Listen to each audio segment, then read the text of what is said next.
6장 11절에서 21절까지 말씀을 봉독하겠습니다.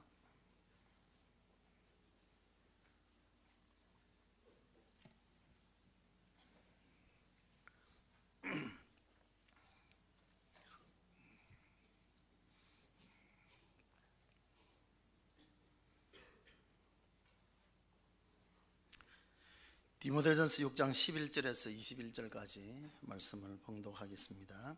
오직 너 하나님의 사람아, 이것들을 피하고 의와 경건과 믿음과 사랑과 인내와 온유를 따르며 믿음의 선한 싸움을 싸우라. 영생을 취하라. 이를 위하여 네가 부르심을 받았고 많은 정인 앞에서 선한 증언을 하였도다. 만물을 살게 하신 하나님 앞과 본디오 빌라도를 향하여 선한 증언을 하신 그리스도 예수 앞에서 내가 너를 명하노니, 우리 주 예수 그리스도께서 나타나실 때까지 흠도 없고 책망받을 것도 없이 이 명령을 지키라. 기약이 이르면 하나님이 그의 나타나심을 보이시리니, 하나님은 복되시고 유일하신 주권자이시며 만왕의 왕이시며 만주의 주시요 오직 그에게만 죽지 아니함이 있고 가까이 가지 못할 빛에 거하시고 어떤 사람도 보지 못하였고 또 볼 수 없는 이시니 그에게 존귀와 영원한 권능을 돌릴지어다. 아멘. 내가 이 세대의 부한 자들을 명하여 마음을 높이지 말고 정함이 없는 재물에 소망을 두지 말고 오직 우리에게 모든 것을 후히 주사 누리게 하시는 하나님께 두며 선을 행하고 선한 사업을 많이 하고 나누어 주기를 좋아하며 너그러운 자가 되게 하라. 이것이 장래를 위하여, 장래 자기를 위하여 좋은 틀을 쌓아 참된 생명을 취하는 것이니라. 디모데야, 망령되고 헛된 말과 거짓된 지식의 반론을 피함으로 네게 부탁한 것을 지키라. 이것을 따르는 사람들이 있어 믿음에서 벗어났느니라. 은혜가 너희와 함께 있을지어다. 아멘. 할렐루야 찬양대 찬양하겠습니다.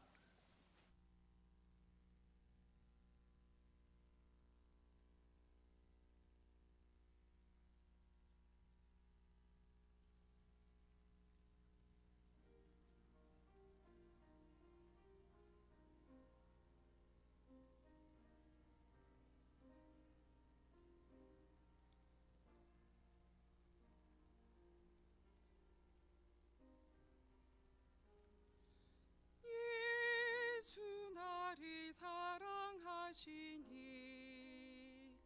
나 평안해. 예수 나를 사랑하시니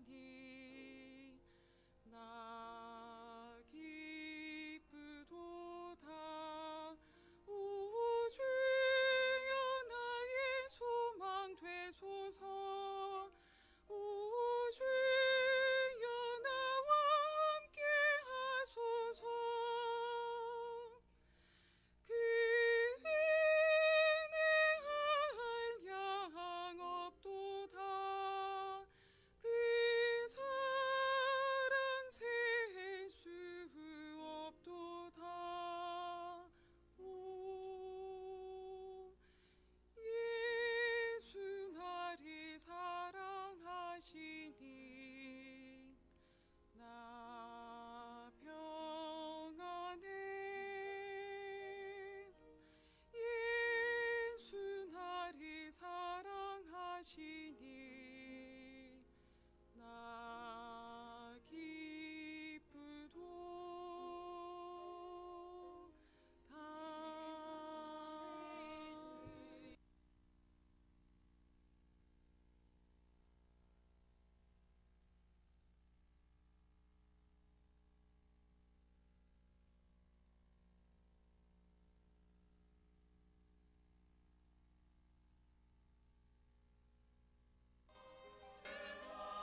기도하겠습니다. 이스라엘의 찬양 중에 거하시는 주님, 이 시간 찬양대의 찬양 가운데 영광 받으시기를 원하오며 함께 말씀을 전하고 듣는 시간 성령께서 이 가운데 함께 하셔서 전하는 자와 듣는 자가 오직 말씀에만 집중할 수 있도록 도와주시기를 원합니다.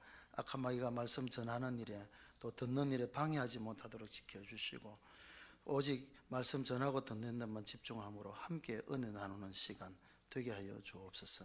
특별히 함께 예배를 드리는 우리 어린 영혼들 주님 붙들어 주시고 그들도 부모님을 통하여 참된 예배를 배우는 그런 시간 될 수 있도록 도와주시고 비록 어린 영혼들이지만 그들의 마음속에 말씀이 뿌려질 때에 그들의 인생을 좌우하는 말씀들이 될 수 있도록 도와주시기를 원합니다. 부족한 종을 세우셨사오니 하나님 말씀만 바르게 또한 잘 전할 수 있도록 도와주시기를 원하오며 예수님 이름으로 기도하옵나이다. 아멘. 유명한 철학자 중에 플라톤의 스승이면서 고대 그리스의 철학자인 소크라테스가 이 말을 해죠. 참 누구나 다 할 수 있는 말이지만 누가 했느냐에 따라서 그 말의 권위가 있는 것 같습니다.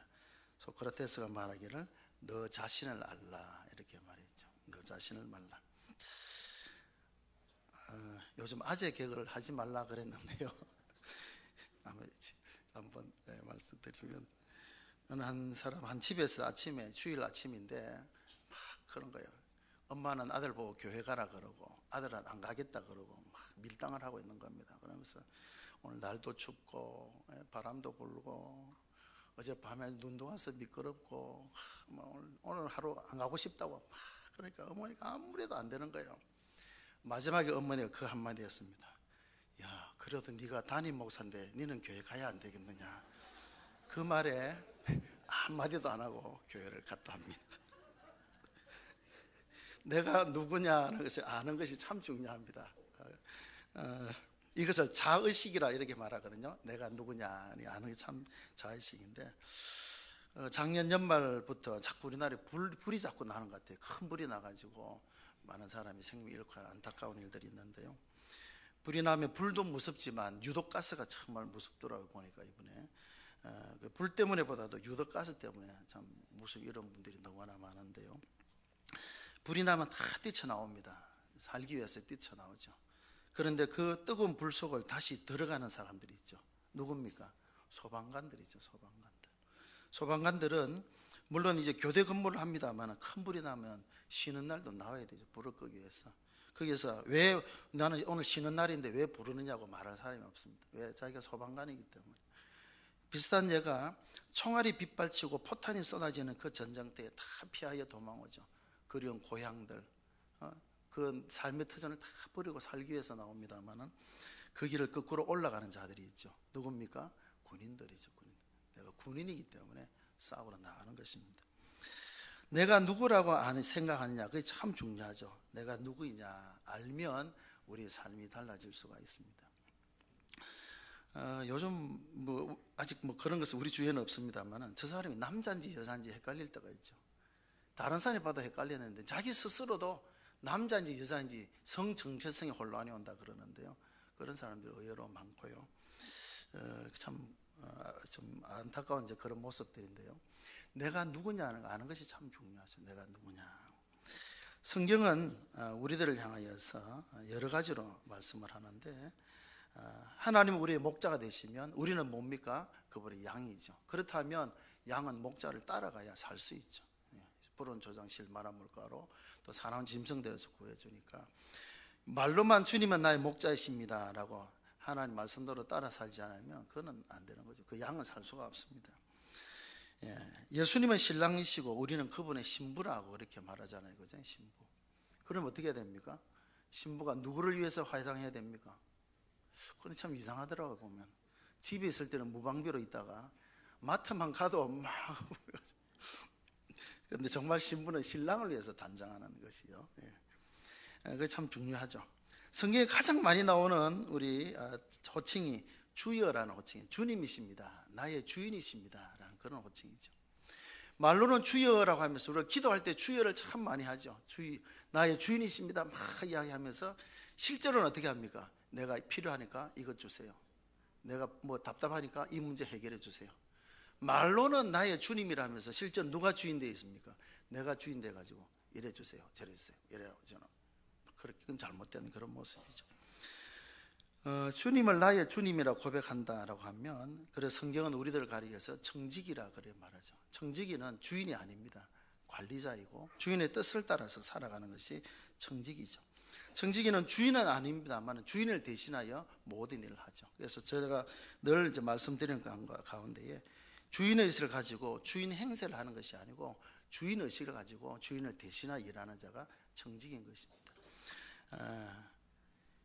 우리는 주님 청지기입니다. 청지기. 그래서 우리에게 주신 모든 것들이 내가 주인이 아니라 하나님께서 나에게 맡겨주신 것들을 잘 관리하는 것이 청지기 삶이 되어야 되죠. 우리 가진 물질, 또 우리 가진 어떤 재산들, 또 내게 주신 자녀들, 또 내가 심지어 나의 목숨까지도 나의 것이 아니다는 것이죠. 나의 주인의 것이니까. 그래서 그 주님의 뜻에 맞게 우리 모든 것을 사용하는 지혜로운 자가 되어져야 되는 것이죠. 우리가 일을 하다 보면 많은 일들 합니다만은 한 세 가지로 나눌 수 있는 것 같아요. 첫째는 안 해야 되는 일. 해서는 안 되는 일인데도 자꾸 하는 경우가 있죠. 해서는 안 되는 일. 두 번째는 해도 되고 안 해도 되는 일. 해도 되고 안 해도 되는 일. 마지막 세 번째로는 꼭 해야 할 일. 꼭 해야 할 일. 학생은 꼭 해야 할 일이 무엇이겠습니까? 공부하는 일이죠. 그죠? 공부하는 일을 꼭 해야 되는데 해도 되고 안 해도 되는 일을 거기에 시간을 보낸다든지 정말 안 해야 될 일에 시간을 낭비해 버리면 그 학생은 공부를 잘 할 수가 없습니다. 해야 될 일에 열심으로 해야 되는 거죠. 그 일에 최선을 다해야 되는 것이 그저 지혜로운 사람이죠. 오늘 디모데전서 6장 마지막 부분을 읽었는데요. 디모데전서와 디모데후서는 바울 사도가 이제 차세대 이제 목회자로 등장하는 디모데, 이제 바울이 1세대로 가면 이제 디모데는 2세대가 되어집니다. 2세대 목회자로서는 디모데에게 목회의 모든 것들을 전수해주고자 하는 그런 마음에서 쓴 것이 디모데전서와 디모데후서입니다. 또 이 두 권과 아울러서 디도스, 그 성경은 이제 디도라는 사람에게 쓴 편지인데요. 이 세 가지의 편지를 가리켜서 목회서신이라 이렇게 말합니다. 목회자로서 특별히 교회를 목회함에 있어서 알아야 될 내용들인데요. 근데 그것이 단지 목회자만 알아서 되는 것이 아니고 우리 모든 성도들이 알아야 될 것이기 때문에 오늘 우리 모두에게 성경에 기록되어 주셨는 줄 압니다. 오늘 디모데전서 6장은 이제 디모데전서를 마무리하면서 마지막 결론의 권면을 하고 있는데요. 이 결론의 권면을 하면서 1절에 보니까 오직 너 하나님의 사람아 라고 이렇게 부르고 있다는 것이죠. 그냥 디모데야 라고 해도 되는데 오직 너 하나님의 사람아, 하나님의 사람, 디모데야 너는 하나님의 사람이다 라는 것을 강조를 하고 있습니다. 디모데로 하여금 자신이 어떠한 존재이며 그렇기 때문에 어떤 삶을 살아야 되는지를 이미 이 한 문장 안에 다 포함되어 있죠. 너는 하나님의 사람이다. 하나님의 사람이다. 그러면 하나님의 사람답게 살아가야 된다는 거죠. 하나님의 사람답게. 앞에 말씀드린 것처럼 소방관은 소방관답게, 군인은 군인답게 그렇게 해야 되는 것처럼 하나님의 사람은 하나님 사람답게 살아가야 되고요. 그래서 오늘 말씀은 그 하나님 사람답게 살아가는 것이 어떤 삶인지를 말씀을 하고 있습니다. 그리고 이 호칭이 물론 구약시대에는 주로 하나님 앞에 높이 쓰임받는 인물들에게만 특별히 지칭된 단어가 하나님의 사람이라는 단어입니다. 신명기 33장에 보면 모세를 가리켜서 하나님의 사람이라 되어 있고요. 역대하 8장 14절에 보면 다윗 왕을 두고 하나님의 사람이라고 하고 있고, 또 사무엘상에 보면 선지자들에게 또한 하나님의 사람이라는 호칭이 주어집니다만은, 그러나 이 호칭이 신약 시대로 넘어오면서 그래서 어떤 특정한 사람이 아니라 다 하나님의 자녀로 부름받은, 다시 말해서 하나님으로부터 사랑받고 또 하나님의 자녀로 부르심 받아서 또 하나님께로부터 사명받고 살아가는 모든 성도들에게 동일하게 주신 말씀이 성도라는 이름 가운데서 하나님의 사람이라는 명칭을 우리에게 주셨습니다. 그러니까 우리 각 사람은 다 하나님의 사람, 디모데만 하나님의 사람이 아니라 오늘 우리 각자가 다 하나님의 사람이라는 것을 우리가 알아야 된다는 거죠. 하나님의 사람이라면 주인이 누구란 말입니까? 누구입니까? 나입니까? 하나님입니까? 하나님의 사람. 의라는 것은 소유격을 뜻하죠. 누구의 소유냐? 하나님의 소유다. 우리는 하나님의 소유된 사람들이다라는 것이죠. 그런데 이것을 아는 것과 모르는 것은 엄청난 차이가 있죠. 내가 주인인 줄 알고 모든 것 내가 다 내 것인 줄 알고 살아가는 사람, 그러나 나는 하나님의 사람, 하나님의 소유다, 그렇게 아는 것으로 살아가는 사람은 삶이 달라질 수가 있는 것이죠. 바울은 고백하기를 내가 사나 죽으나 다 하나님의 것이다 라고 바울은 그렇게 고백을 했죠. 우리는 하나님의 것입니다. 하나님의 사람이라는 것을 우리가 알아야 되고요. 그래서 이 한 문장만 우리가 깊이 마음에 새겨도 우리의 삶이 달라질 수가 있다는 것이죠. 나는 하나님의 사람이다. 같이 한번 해볼까요? 나는 하나님의 사람이다. 왜 그걸 몰랐을까? 오늘부터 우리는 하나님의 사람인 것을 우리 다 알고 계시겠지만 또 잘 살아오고 계시겠지만 다시 한번 우리가 우리 마음에 새기면서 나는 하나님의 사람이다. 하나님의 사람이다. 그래서 바울 사도는 디모데에게 하나님의 사람이라고 호칭을 부르고 있다. 디모데만 하는 호칭이 아니고 오늘 우리들도 역시 마찬가지 하나님의 사람이다. 그러면서 이제 하나님의 사람이 어떻게 살아가야 되는가에 대하여서 말씀을 하고 있습니다. 본문 가운데 한 5개를 우리가 꼬집어낼 수 있는데요, 짤막하게 하겠습니다. 첫째로 11절에는 하나님의 사람아, 바로 그 다음 뭐가 나옵니까? 이것들을 피하라. 하나님의 사람은 이것들을 먼저 피해야 된다. 이것들이란 무엇이겠습니까? 바로 앞에 나오는 그 10절까지 나오는 그런 말씀들이죠. 하나님의 사람들은 이것은 피해야 된다. 이것은 피해야 된다. 피해야 될 것을 말씀을 하고 있죠. 뿐만 아니라 20절에 가서 보면 하나님의 사람은 망령되고 헛된 말과 지식, 거짓된 지식의 반론도 피해야 된다라고 그렇게 말씀하고 있죠. 하나님의 사람은 피해야 됩니다. 바울 사도는 로마서에서는 그 말씀을 가지고 이 세대를 본받지 말라라고 그렇게 우리에게 말씀하고 있죠. 이 세상에 휩쓸려감이 아니라 이 세상을 피하는 삶을 살아야 된다. 피한다 그러면 뭔가 소극적이고 좀 비겁한 사람처럼 보일 수 있습니다만은 그렇지 않습니다. 여러분, 황사가 내려가서 차가 이제 막 이렇게 얼룩이 졌어요.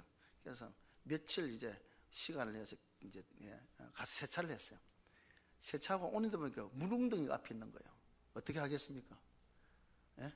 피하든지 조심스럽게 지나가겠죠. 그렇죠. 금방 세차고 나가지고 웅덩이를 확 달릴 사람은 아무도 없습니다. 금방 세차한 게 아까우니까. 새 옷 입고 연탄 날리는, 석탄 날리는 곳에 그냥 가서 그곳이 깨끗하기를 기대할 수는 없는 거죠.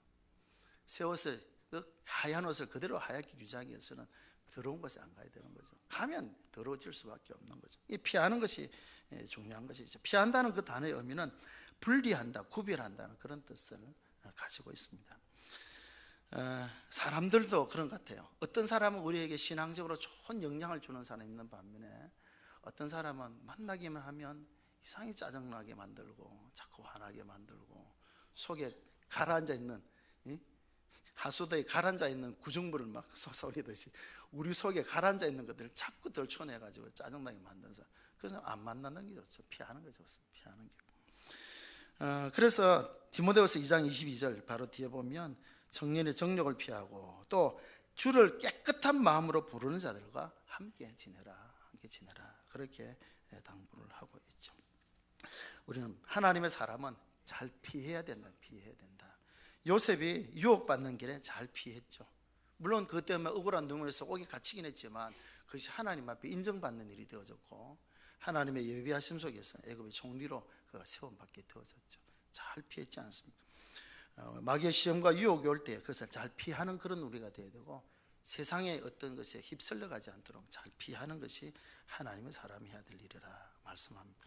두 번째는 11절 마지막에 가서 보니까 이런 것들을 따르라고 그렇게 말씀하셨어요. 따르라. 피하는 것과 따르는 것은 정반대 개념이죠. 이것은 따라가서는 안 되고, 피한다는 것은 이것을 따라가서는 안 되고 이것을 따라가야 된다 하면서 한 6가지를 설명합니다. 의와 경건과 믿음과 사랑과 인내와 온유를 따라가라. 하나님 사람들은 이것을 따른다. 다시 말하면 이것을 추구하는 삶을 살아가야 된다라고 하는데요, 의라고 하는 인격적인 고결함, 경건은 실제적인 신앙심. 그 신앙이 마음의 신앙심이 아니고 생활 속에 나타나는 신앙이 경건이죠.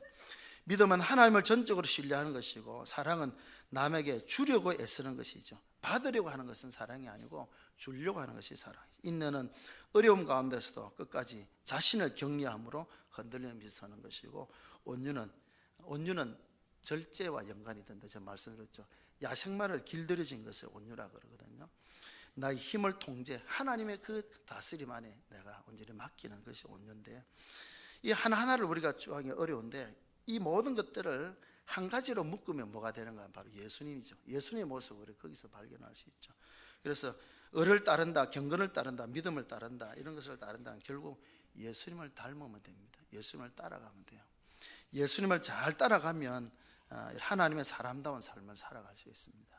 그런데 예수님과 자꾸 멀어지니까 그 사이에 마귀가 시험하고 유혹하고 막 그렇게 되는 거죠. 그래서 이 우리 성경에는 따르라고 되어 있지만, 이 성경이 개역 개정이 나오기 전 한글 개역 성경에는 이 부분을 조처라라고 해요. 조처라. 지읒 하나 조처라라고 해요. 조처라. 지읒이 두 개 되면 쫓아나거든요. 쫓는 건 뭡니까? 파리를 내쫓고 막 내어 쫓는 거예요. 예수님은 쫓아야면 안 됩니다. 장모님 우리 예수님을 쫓아가자, 이런 예수님 쫓으면 큰일 나요. 예수님은 쫓아가야 돼요. 쫓아간다는 의미는 바짝 붙어서 따라간다는 그런 의미를 가지고 있습니다. 따라가는데 멀찍이 따라가는 것이 아니고 바짝 붙어서 틈을 주지 않고 따라간다, 그런 의미. 베드로가 예수님을 버리고 갔지만, 그래도 베드로는 예수님을 붙잡히신 예수님을 따라가긴 따라갔지만 3번이나 모른다고 부인하고 저주하고 맹세. 왜 그래 됐습니까? 복음서에 분명히 말씀하죠. 베드로가 예수님을 따라가긴 따라갔지만 멀찍이 따라갔다. 멀찍이. 그 멀찍이라는 의미가 거리상의 의미도 있지만 심리적인 의미가 그 가운데 있는 거죠. 내가 예수님과 함께 가는 거 알면 내가 어떤 화를 당할지 몰라라는 그런 마음이죠. 그러니까 예수님과 심리적으로 가긴 가지만 사람들이 나와 예수님과 무관한 사람인 것으로 알아주기를 원하는, 나는 예수님과 무관한 사람이야, 예수님과 거리를 두려고 하는 그 사이에 결국 마귀가 틈을 타고 되어진 것이죠. 틈이 생기면 결국 문제가 생기게 되죠. 건물도 틈이 생기면 거기에 물이 들어오고, 틈이 생기면 결국 무너지게 되어지는데요. 우리 신앙생활도 역시 마찬가지입니다. 예수님을 바짝 따라가야 되지 틈을 두면 안 돼요. 세 번째로 하나님의 사람은 이제 12절 말씀에 보니까 믿음의 선한 싸움을 뭐 해야 됩니까? 싸우라고. 선한 싸움을 싸우라 말씀합니다. 여기서 싸운다는 그 단어는 어떤 의미를 가지는가라고 하면요, 상을 얻기 위해서 경쟁하라라는 그런 뜻을 가지고 있습니다. 근데 싸움은 어떻습니까? 지려고 싸우는 사람이 있습니까? 없습니까? 아니죠. 하다 보면 질 수도 있지만 처음부터 나는 지겠다라고 싸우는 사람은 없습니다. 특별히 전쟁에 나가서, 여기서 싸운다는 건 전쟁 용어지 않습니까? 그래서 하나님의 전신갑주를 입어야 되고요, 싸우는 것은 결국 이기는 것을 전제합니다. 이겨야 되는 거예요. 이기지도 못할 싸움은 오히려 안 하는 게 낫죠. 평화를 도모하고 그것이 더 낫죠. 성경에도 그렇게 예수님께서 말씀하셨지 않습니까? 우리 군사와 저 군사 비교해 볼 때에 상대가 안 될 것 같으면 이미 가서 화해하고 하는 것이 더 지혜로운 사람이다. 그렇죠? 싸움은 이기는 것이 전제가 되어져 있습니다. 그래서 이기기를 위해서는 성경에 애를 써야 된다. 이기기를 원하는 사람은 다 애쓰는, 이기기를 애쓰는 사람이 되어야 되는데, 애쓴다는 말은 온갖 노력을 다한다, 그 말입니다. 하나님의 사람은 영적인 전투에서 이기기 위해서 온갖 노력을 다 해야 돼요. 정말 애쓰는, 힘쓰는 그런 우리 신앙생활이 되어야 된다는 것이죠. 그냥 대충 적당한 신앙생활을 해서는 안 된다는, 이 약골이 되는 거죠. 군인들이 훈련을 대충 하면 결국 결정적인 순간에 제 힘을 발휘할 수가 없습니다. 소방관들도 평상시에 얼마나 강한 훈련들을 합니까? 그래야 그런 열악한 환경 속에서 참 사람을 구해낼 수 있거든요. 믿음의 선한 싸움을 싸우라고 우리에게 말씀하면서 에베소서에는 우리에게 하나님의 전신갑주를 입어라, 전신갑주. 그리고 뿐만 아니라 믿음의 강한, 이 육체적으로도 강해야만이 강한 군사가 되는 것처럼 우리가 정신적으로, 체력적으로 정말 우리가 강한 자가 되어야 이길 수가 있지 하는 말입니다. 싸운다는 것은 그냥 싸움만 하라는 뜻이 아니고 싸워서 이겨라라는 그런 뜻을 가지고 있습니다. 네 번째 하나님의 사람이 해야 될 것은 12절에 계속 보니까 영생을 취하라라고 그러게 취해야 됩니다. 이 취한다는 단어는 술에 취하는 것이 아니고요, 여기서 취한다는 의미는 꼭 붙든다, 그러면 꼭 붙든다, 놓치지 않게 해서 꼭 붙들어야 된다. 하나님의 사람이 붙들어야 될 것이 뭔가 하면 영생이라는 거예요. 영생. 그 영성을 놓치지 않기 위해서 붙드는 그런 삶을 살아가야 된다. 신앙생활의 궁극적인 목적이 어디 있는가를 알아야 된다는 것이죠. 그래서 그 영성을 빼앗기지 않도록 하기 위해서 꼭 붙드는 그런 삶을 살아감이 있어야 된다라고 그렇게 말씀합니다. 마태복음 13장에 보면 씨 뿌리는 비유가 나오죠. 씨는 하나님의 말씀인데 그 말씀이 뿌려지는 네 가지 마음밭을 설명하죠. 첫째는 길가밭. 길가밭에 떨어진 씨앗은 길은 사람이 밟고 다니니까 딱딱하니까 그 씨가 들어갈 틈이 없죠. 그리고 어떻게 됩니까? 새들이 와서 다 쪼아먹어버리죠. 돌밭. 흙이 깊지 않으니까 제대로 자라지 못하고 해가 트면 해가 돋아나면 그냥 말라 죽어버리는 것이죠. 그 다음에 가시떨기 밭에 떨어진 씨앗은 가시가 기운을 받기 때문에 또 자라지를 못하는 겁니다. 그는 좋은 밭이 되어서야 30배, 60배, 100배의 결실을 한다 그러는데요. 하나님의 말씀을 잘 새겨들어야 돼. 잘 새겨듣고 그 말씀을 빼앗기지 않기 위해서 해야 되는 것이죠. 길가밭 같이. 저는 길가밭은 그럼 도대체 어떤 마음인가 라고 생각할 수 있는데, 길은 길고 사람이 왔다 갔다 하는 데 아니지 않습니까?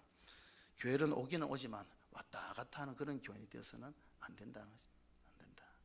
하나님의 말씀을. 또 돌밭은 어떻습니까? 마음의 의심 이런 것들 다 돌과 같은 이 말씀의 뿌리를 못 내리게 하는 그런 데 있어서는 안 되죠. 가시떨기 무엇입니까? 이 세상적인 어떤 유혹들이죠. 유혹들. 그것들이 우리 신앙을 자라지 못하게 하는, 다 말씀의 뿌리를 내리지 못하게 하는, 다 제거하고, 그래서 좋은 밭이 되어지면 그 씨가 이제 뿌리기를 내게 되고 또 인내로 결실하게 되어진다. 그래서 그렇게 말씀하죠.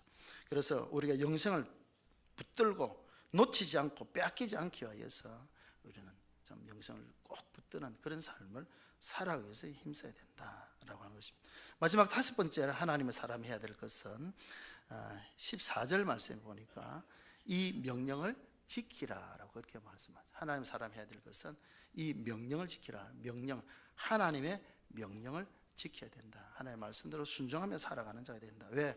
우리는 하나님의 사람이기 때문에. 하나님의 사람은 누구의 말을 들어야 됩니까? 하나님의 말씀을 듣고 지켜야, 그것이 하나님의 사람이죠. 그래서 우리는 하나님의 사람으로서 하나님의 말씀을 지켜야 되고, 20절에도 보면 내게 부탁한 것을 지키라, 지켜야 된다. 지킨다는 것은 순종한다, 행한다라는 그런 의미를 또한 가지고 있죠.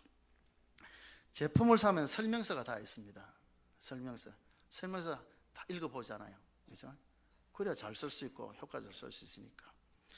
약국에 가서 약을 타왔는데 내 마음대로 먹는 사람이 있습니까? 먹고 싶으면 먹고 먹기 싫으면 안 먹고. 약사가 먹어라. 물론 이제 의사가 처방을 해줍니다만 약사 설명 그대로 지키려고 하지 않습니까? 어느 집에서 그래 했다 그러대요. 어머니가 잠을 잘 못 자가지고 수면제를 이렇게 처방을 받아왔는데 이제 몇 시에 이것을 먹으라 하고요. 그 약을 먹어야 되는데 어머니가 자고 있는 거예요. 어머니 일어나세요. 약 먹어야 돼요. 그 약이 무슨 약입니까? 뭐 그런 웃지 못할 이야기도 있습니다. 약사의 말도 지키기 위해서 우리가 얼마나 힘씁니까, 그죠? 또 요즘 차를 운전하면 얼굴도 모르는 아줌마의 소리를 얼마나 잘 듣습니까? 왼쪽으로 가세요 하면 왼쪽으로 가고, 오른쪽으로 가세요 하면 오른쪽으로. 내비게이션 말을 얼마나 잘 듣습니까, 그죠? 그거 어쩌면 얼굴도 몰라요, 그죠? 근데 얼마나 잘 듣습니까, 그죠? 하나님 말씀 우리 인생의 내비게이션이 되어지는 줄 압니다. 주의 말씀 내 발의 등이요 내 길의 빛입니다. 그러면 그 말씀대로 살아가야 되죠. 지켜야 되죠. 신약과 구약, 약사의 말을 잘 듣는 이상으로 신약과 구약을 우리가 제대로 잘 먹어야 돼요. 하나님 말씀대로 잘 섭취해야 되고, 또 성경은 우리가 어떻게 만들어졌고 또 어떻게 살아야 되는가에 대해서 그 설명을 해주는 것이 성경이지 않습니까? 제품 설명서도 역시 마찬가지 아닙니까? 이거 어떻게 만들어졌고 어떻게 써야 된다는 것처럼 하나님 말씀이 바로 인생 우리의 제품 설명서예요. 그래서 그 말씀대로 지키면 우리의 삶이 아름다운 그런 삶을 살아갈 수 있는 것이죠. 하나님 말씀은 많이 아는 것도 소중합니다만, 그러나 더 중요한 것은 그 말씀을 지키는 것이 지키는 것. 그 지키는, 그 행하는 일에 복을 받으리라 그렇게 말씀하죠. 말씀 많이 알고 있으면서 지키지 않는 자들이 결국 바리새인들, 서기관들이죠. 얼마나 성경을 잘합니까? 그러나 그들은 행하지 않거든요. 늘 책망받는 자가 되고 마는 것이죠. 말씀을 아는 것이 잘못됐다는 것이 아닙니다. 아는 것 얼마나 소중합니까? 얼마나 귀한 일입니까? 그러나 더 중요한 것이 있는데 그것은 지키는 것이다 라는 것. 그래서 하나님의 사람 5가지. 첫째는 무엇입니까? 피하고, 두 번째로는 따르고, 세 번째로는 취하고 붙들고, 네 번째로는 무엇입니까? 세 번째가 싸우라. 네 번째가 취하라. 다섯 번째가 지키라. 하나님의 사람이 이렇게 살아야 된다. 그리고 이제 마지막 결론적으로 왜 이렇게 해야 되는가, 하나님의 사람이 왜 이렇게 살아가야 되는가 라는 것을 말씀을 하고 있는데요, 19절 말씀에 같이 한번 읽어보겠습니다. 시작. 이것이 장래에 자기를 위하여 좋은 터를 쌓아 참된 생명을 취하는 것이다. 우리가 참된 생명을 취하기 위해서는 이렇게 살아야 된다. 언제? 장래라고 했죠. 우리 신앙인은 미래지향적인 삶을 살아가야 됩니다. 많은 사람이 현실에 집착하는 그런 삶을 살아가는 것들을 많이 보게 되어지죠. 하나님 말씀 다 알아요. 잘 알아요. 어떻게 하는지 잘 알아요. 그런데 현실을 보니까 그게 이제 넘어가는 것이죠. 그러나 하나님의 사람은 현실보다는 미래지향적인 삶을 살아가야 됩니다. 다니엘이 그렇지 않습니까? 그 현실을 보면 왕이 주는 진미를 거부한다는 것은 정말 죽을 수 있는 그런 일입니다. 포로로 잡혀가가지고 특별히 이렇게 선택받아가지고 왕궁에서 장학생으로 길림을 받아 3년을 길림을 받게 된 얼마나 특혜입니까? 그런데 왕이 주는 진미를 거부한다는 것은 굴로 들어온 복을 차는 것이고 생명이 위태할 수 있는, 그러나 그런 상황 속에서도 다니엘은 아니다. 이는 하나님의 사람이 먹어서는 안 될 것이다. 나는 하나님의 사람이다. 이것은 하나님의 사람이 먹어서는 안 될 음식인데 나는 먹지 않겠다. 그래서 뜻을 정하여, 원문의 뜻은 죽기를 가고, 난 죽는 한이더라도 나는 하나님의 사람답게 살겠다 다짐하죠. 하나님께서 그 다니엘을 기쁘게 보셨고 지혜를 주시고 결국 그 큰 나라, 참 바벨론의 총리가 되어지는 그런 자리에 오르게 하셨던 것을 우리가 보게 되어지죠. 우리의 신앙생활은 물론 현실을 도외시하고 현실을 완전히 등지고 살아라는 뜻은 아닙니다. 왜냐하면 예수님께서 우리를 세상에서 빛으로 소금으로 살아라 했기 때문에 세상을 떠나서는 안 돼요. 세상 속에서 우리가 살아가지만 우리는 다르게 살아가야 되고 뭔가를 세상 사람들에게 비추어주는 삶을 살아야 되는데, 다 현실에 급급하며 살아가는 사람들에게 이런 삶도 있다는 것을 보여줘야 돼요. 그게 바로 미래지향적인 삶, 장래를 바라보면서, 당장 현실에 급급한 것이 아니라 장래를 바라보면서. 저는 사업을 안 해봤습니다만은 사업을 하는 사람도 그런 것 같아요. 당장의 어떤 이익만 추구하고 하면요 몇 번은 되겠죠. 그러나 나중에 평판이 좋지 않습니다. 저 사람은 돈만 밝히고 현실주의적이다. 그럼 자꾸 사람들이 떠나가요. 그런데 지금은 손해보는 듯 해도 참 이렇게 희생하고 이렇게 잘하면은, 그죠? 그게 오히려 장래를 위하여서 좋은 일이 되는 거예요. 아, 그 사람 참 정직하더라, 성실하더라. 그럼 그 사람 찾죠. 그런 소문이 나면 많은 사람이 그 사람 찾게 되는 거죠. 우리 신앙인들은 현실에 급급한 삶을 살아서는 안 되고, 현실에서 우리가 충실한 삶을 살아야 됩니다만, 이 세상 그 무엇을 바라보는 것이 아니라 영원한 하늘나라를 바라보며 살아가는 그런 우리가 되어야 된다는 것입니다. 그래서 말씀을 지키라 하는 것도 무엇인가 하면 14절에 보니까 주 예수 그리스도께서 나타나실 때까지 예수님 다시 오시는 그날까지 그 미래를 바라보면서 살아가는 것입니다. 그러면 이 미래를 바라보며 살아가는 사람은 현실의 것을 가지고 교만하지 않습니다. 사람들은 가진 것 가지고 얼마나 교만합니까만은 사람은 그렇지 않습니다. 현실을 의지하지 말라는 것이죠.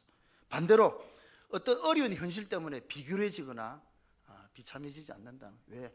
나에게는 밝은 미래가 있기 때문에, 하나님께서 나에게 밝은 미래를 주시기 때문에 현실이 좀 어렵다고 해서 비굴하거나 좌절하지 않는다는 것입니다. 늘 하나님 앞에서 겸손하며 또 하나님 바라봄으로 담대할 수 있는 것이죠. 현실주의자가 아니기 때문에 재물에 소망을 두지 않는 것입니다. 17절 말씀, 정함이 없는 재물에 소망을 두지 말라. 사람들이 오히려 재물을 사랑하는 그것이 자기를 찌르는 일이 된다고 성경 그렇게 말씀하죠.